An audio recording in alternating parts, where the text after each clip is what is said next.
लड़के और लड़की की शादी की बात चलने पर अक्सर हम सुनते हैं कि लड़की पसंद नहीं आने पर लड़के वालों ने शादी से इनकार कर दिया। लेकिन अगर हम कहें कि शादी के लिए किसी लड़के को ही पहले अपने ससुराल में रहकर अपना चाल चलन, अपनी कार्य क्षमता की परख करवानी होती है और उस पर खरा उतरने पर ही उसकी शादी होती है, तो आप क्या कहेंगे? देखिए ऐसे एक रिपोर्ट। पहले तो उनके हिसाब से रखे थे उन्होंने, फिर बाद में तो वो भी बोल देते कि नहीं आप जा सकते हो कुछ भी, लेकिन वो शादी नहीं कर रहे थे तो मैं भी नहीं आया कुछ दिन। ऐसे करके 11 में मेरी शादी हुई, 10 साल बाद। 10 साल बाद शादी। हाँ। 10 साल तक आप जो ही रहे। 10 साल तक। ये है सपेरा समाज के संतोष नाथ, जो बता रहे हैं कि शादी करने के लिए इन्हें लड़की वालों के सामने खुद को साबित करने में 10 साल का वक्त लगा। जी हाँ, बिल्कुल सही सुना आपने। सेंधवा में नाथ सपेरा समाज में शादी के लिए एक अनोखी परंपरा है। यहाँ शादी से पहले लड़के को अपने होने वाले ससुराल में जाकर रहना पड़ता है और अपनी कार्यशैली, चाल चलन दिखाना होता है, तब कहीं जाकर लड़के की शादी हो पाती है। या फिर यूं कहें कि शादी से पहले लड़के को ससुराल जाकर अपनी योग्यता सिद्ध करनी होती है। बोल बंधा था मेरा 2001 में, और फिर उसके बाद में 2001 से लेके मतलब 10 साल तो मैं 11 तक वहाँ निजी रहा। मतलब हाँ, या हालांकि वो भी नहीं चाहते थे कि रहे, वो तो मैं मेरी मर्जी से भी रहा कुछ दिन तो, लेकिन पहले तो उनके हिसाब से रखे थे उन्होंने, फिर बाद में तो वो भी बोल देते कि नहीं आप जा सकते हो कुछ भी, लेकिन वो शादी नहीं कर रहे थे तो मैं भी नहीं आया कुछ दिन।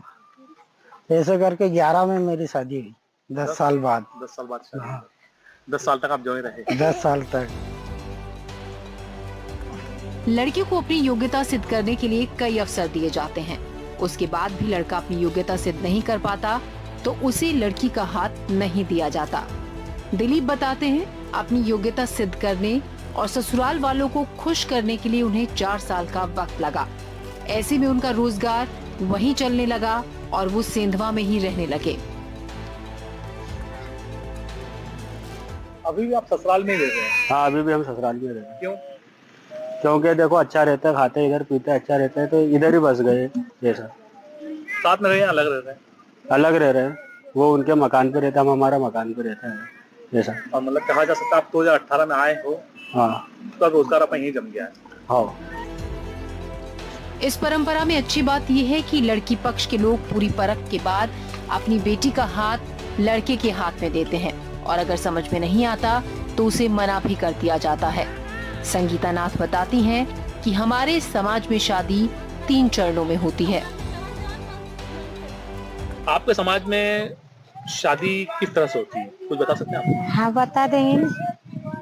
पहले टप्पा बनाते, मतलब एक से एक बात इधर उधर कान में डाल दे तो परिवार के उसको कभी अच्छा लगे तो हाँ बोल देते, और कभी नहीं अच्छा लगे तो नहीं भी बोल देते।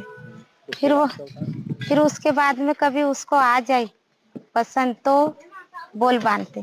खाना पीना, जात गोत सब हमारी पंचायत बैठती बोल बांधने में। हाँ, बोल बांधने। फिर बोल बांध देते।